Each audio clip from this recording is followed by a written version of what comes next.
Media coordinator श्रीमान doctor Ashok जी, हरपाल कलामपुरा जी, अमरनाथ सोदा जी, महामंत्री राजवीर शर्मा जी, सुनील गोयल जी और हमारे जितने भी उपस्थित हमारे media, social media, electronic media, print media के साथियों का आज की इस प्रेस वार्ता में मैं हार्दिक अभिनंदन करता हूं, स्वागत करता हूं।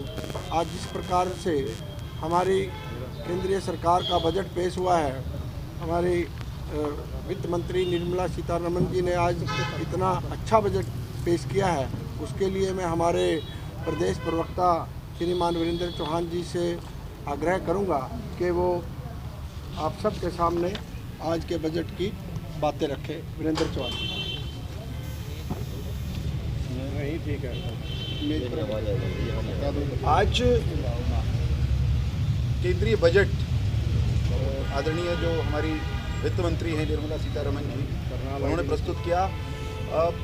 उन्होंने ये बताया कि ये अमृत काल का पहला बजट है। तो अमृत काल का पहला बजट अगले 25 साल भारत के निर्माण की जो दिशा हो उसको तय करने वाला बजट हमने बनाया है। समाज के सभी वर्ग, समाज का हर कोना यूँ कह लीजिए उसको छूता हुआ ये बजट है। अभी मैं पत्रकार मित्रों से पूछ रहा था कि कैसा लगा बजट, तो सभी साथियों ने बताया, और ये टॉक ऑफ द टाउन वाली बात तो अभी तक यही है कि सबसे ज़्यादा जिस बात की इंतज़ार लोग कर रहे थे और जिस बात की सबसे ज़्यादा चर्चा है वो तो जो टैक्स का नया रेजीम आया है, इनकम टैक्स में, आयकर में राहत और रियायत जो दी है, उसको आप कह सकते हैं कि वो एक प्रकार से जो नौकरी पेशा लोग हैं, आयकर भरने वाले लोग हैं, उनके लिए एक बड़ी राहत के रूप में आया है। इसके अलावा बजट का जो फोकस है वो इंफ्रास्ट्रक्चर पर है। पिछले वर्ष भी हमने ये देखा कि हमारा जो फोकस रहा कैपिटल एक्सपेंडिचर पर रहा। कल जो इकोनॉमिक सर्वे आया उसमें ये बात उभर कर सामने आई कि जो कैपिटल एक्सपेंडिचर है वो बढ़ा। इस कारण से भारत की जो ग्रोथ रेट है वो सारी दुनिया को प्रभावित कर रही है। जब कोविड का संकट आया, महामारी जिसको कहा, महामारी के दौरान दुनिया का कोई देश भारत समेत संकट से बचा नहीं था। हम सब प्रभावित हुए बुरी तरह से, लेकिन संकट आने के बाद रिकवरी किसने कैसी की, ये बड़ा महत्वपूर्ण होता है। तो आज सारी दुनिया इस बात को मान रही है। इकोनॉमिक सर्वे केवल नहीं कह रहा, इंटरनेशनल मॉनेटरी फंड उसने भी इस बात को स्वीकार किया है कि भारत बीते वर्ष के दौरान दुनिया की मेजर इकोनॉमीज, बड़ी जो अर्थव्यवस्थाएं हैं, उनमें फास्टेस्ट ग्रोइंग इकोनॉमी का स्टेटस मेंटेन कर पाया है। लगातार हमारी वृद्धि दर बढ़ रही है। और एक ऐलान ये बजट भी करता है और इससे पहले का इकोनॉमिक सर्वे भी, कि कोविड का जो संकट था इकोनॉमी पर, इकोनॉमी के अलग अलग सेक्शंस पर, now the economy has overcome that completely. पूरी तरह से इकोनॉमी कोविड के संकट से बाहर आ चुकी है। जो बजट आज प्रस्तुत किया गया सदन में, उसमें भी यही कहा गया है कि हम इंफ्रास्ट्रक्चर पर ध्यान फोकस करेंगे, हम यूथ पर ध्यान फोकस करेंगे, हम महिलाओं के कल्याण के लिए काम करेंगे, हम खेत, किसान, मत्स्य पालन करने वाले जो देशवासी हैं उनके लिए काम करेंगे। उनके लिए जो बजट की एलोकेशन है उसको बढ़ाया गया है। और समाज का जो सबसे गरीब तबका है, जिसके लिए प्रधानमंत्री जी लगातार कह रहे हैं कि हमको हर एक गरीब को जल्द से जल्द छत उसके सिर पर हो, पक्का मकान उसके पास हो, इस पर भी इस बजट में विशेष रूप से ध्यान दिया गया है। हाउसिंग फॉर ऑल, प्रधानमंत्री आवास योजना के लिए खास तौर पर 66% इजाफा एलोकेशन में किया गया है। इसी तरह कृषि में एक बड़ा परिवर्तन पिछले साल के दौरान आया कि एग्रीकल्चर केवल प्राइमरी सेक्टर के रूप में बड़े लंबे समय तक देखा जाता था। भाई एग्रीकल्चर तो केवल अनाज पैदा करता है, प्राइमरी सेक्टर है, उससे आगे एग्रीकल्चर को कोई सोचता नहीं था। लेकिन अब एग्रीकल्चर की शक्लो सूरत, एग्रीकल्चर का अंदाज भारत में हम बदलने के लिए प्रतिबद्ध हैं। एग्रीकल्चर में बीते वर्ष में जो प्राइवेट इन्वेस्टमेंट है, निजी क्षेत्र का निवेश, वो भी बढ़ा है।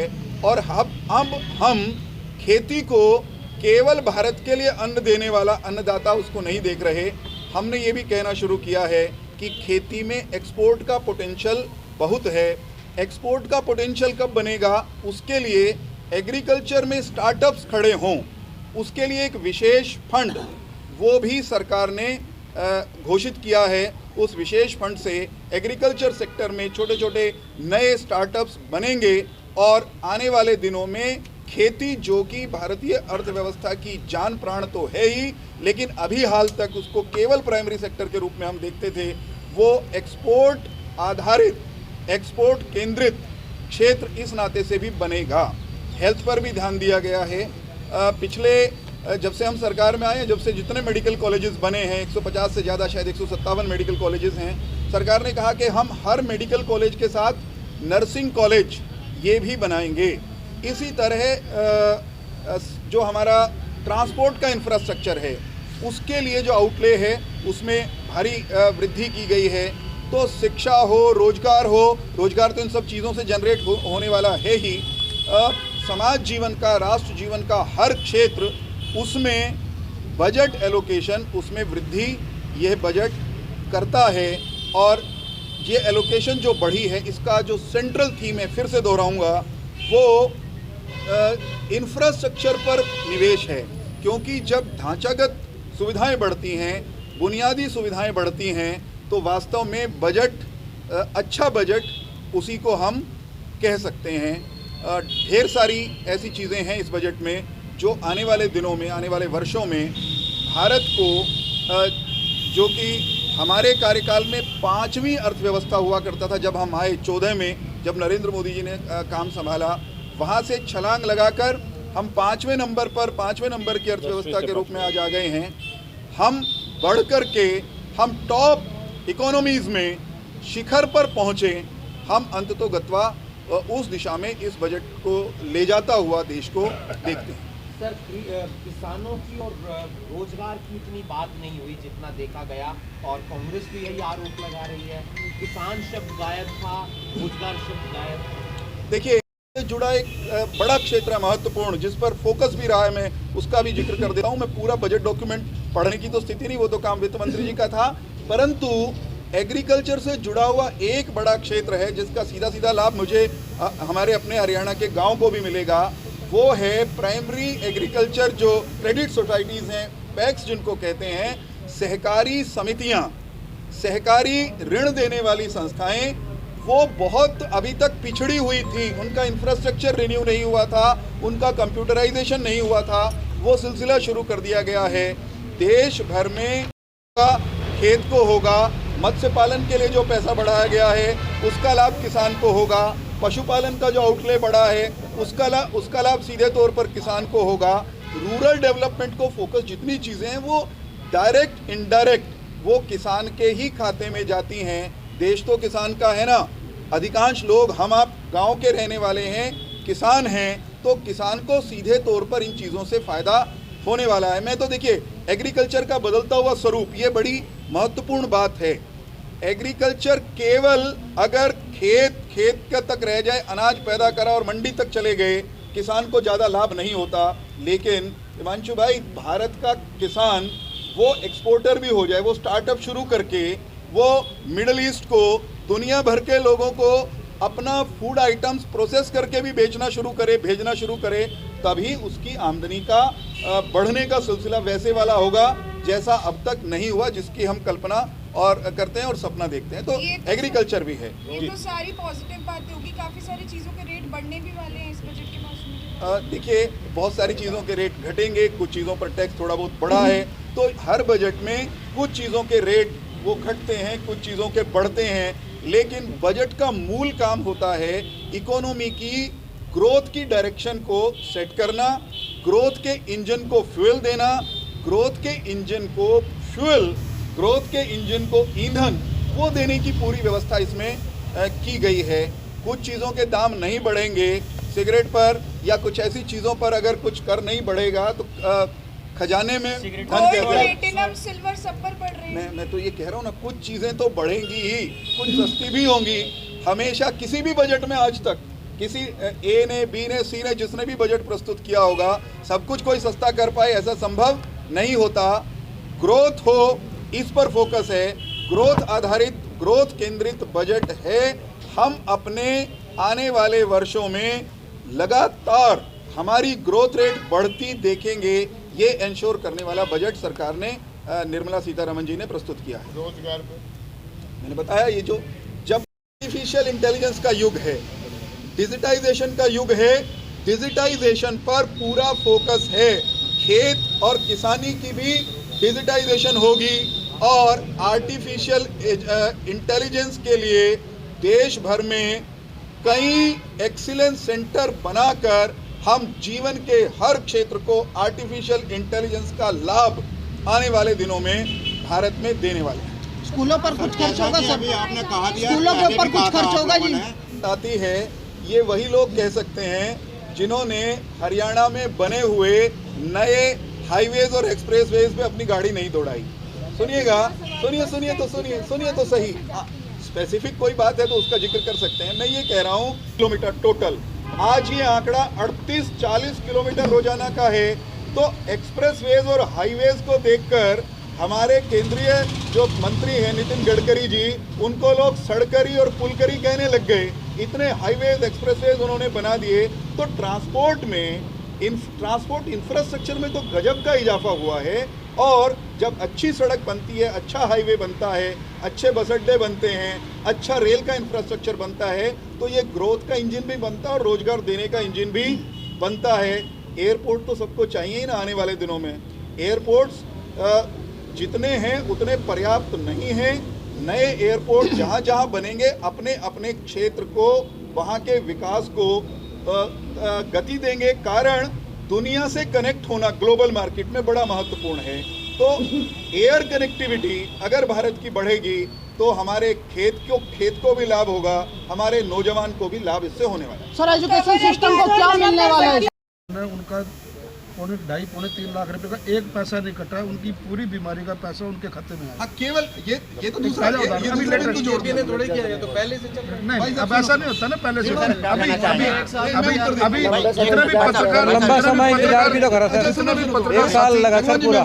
सुनो, मैं एक बात दावे के साथ कहता हूँ, मैं पत्रकार रहा हूँ, पत्रकारों की एसोसिएशन का अध्यक्ष रहा हूँ प्रदेश का, इसलिए मैं आपकी तरफ खड़ा होकर के ये बात कह सकता हूँ कि हमने जो किया है पत्रकारों के लिए, चांद सितारे तो तोड़ के लाए नहीं भाई, और वो सारा तो कर नहीं दिया हमने जिसके के कुछ करने की गुंजाइश ना बचे, लेकिन पहले से हमने बेटर किया है, बेहतर किया हम लोगों। सर, ये बजट पहले से बेहतर है या बेकार है? 100% पहले से बेहतर है।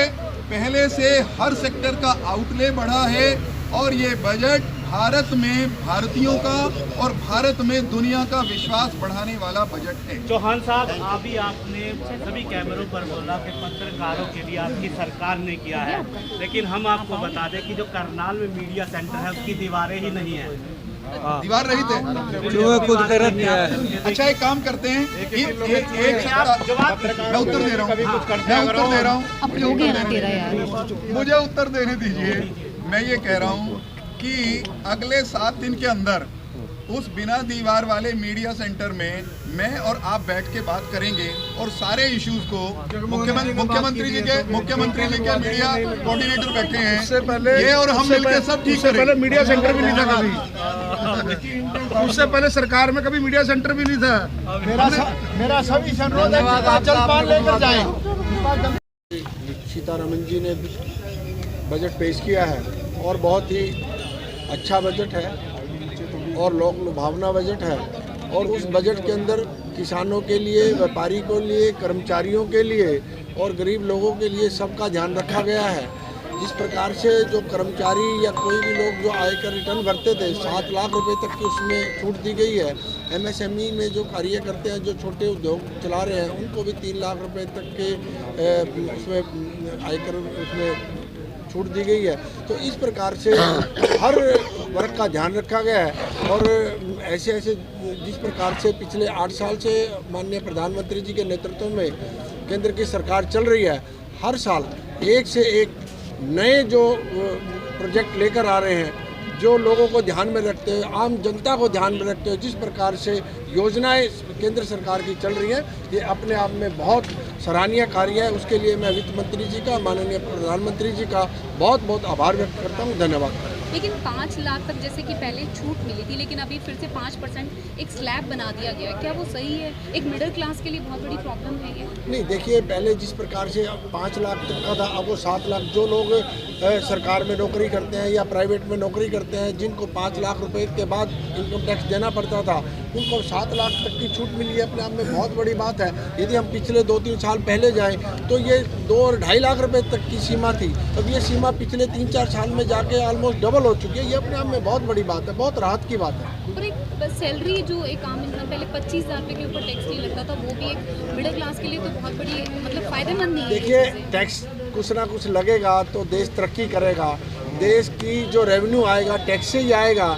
और जिस प्रकार से अभी वीरेंद्र चौहान जी बता रहे थे कि कोविड के बाद जिस प्रकार से हमारे देश ने तरक्की की है, किसी भी क्षेत्र की बात करें कि बहुत से ऐसे देश हैं जिसमें कि कोविड के बाद अपने आप को संभाल ही नहीं पाए हैं, और भारत की अर्थव्यवस्था जिस प्रकार से संभली अपने आप में माननीय प्रधानमंत्री जी के नेतृत्व की वजह से ये सारा कुछ संभव हो पाया। इंस्टीट्यूट बनाए जा रहे हैं लेकिन जॉब्स के लिए कुछ नहीं है। देखिए, इंस्टीट्यूट बन रहे हैं, अभी जैसे मेडिकल कॉलेज बन रहे हैं, उसके साथ नर्सिंग का भी नए कॉलेज की घोषणा हुई है। और आप देख रहे हैं कि ऐसा नहीं है कि सभी को सरकारी नौकरी के जो स्किल डेवलपमेंट के कार्य हैं, जो प्राइवेट नौकरी हैं, वो भी अपने आप में बहुत लोगों को मिल रही है। लाखों उसमें रोजगार के साधन बढ़े हैं।